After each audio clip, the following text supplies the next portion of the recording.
Castanets. When you think about castanets, do you think about a Spanish dancer?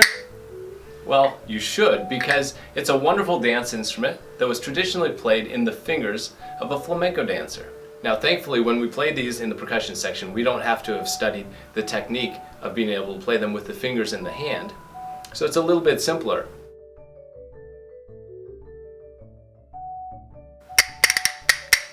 So, most common ways that we use castanets are handle castanets, like these, where the castanets are simply mounted on a little blade held by a handle. We can play these on the knee.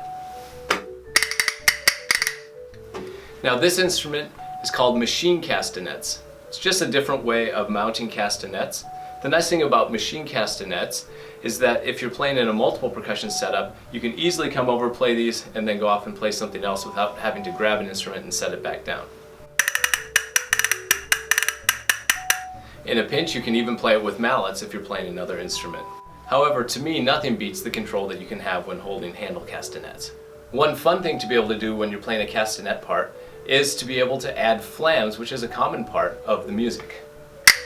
So if you have a quarter note, you could just play it as a single hit, or you might want to add a little flair.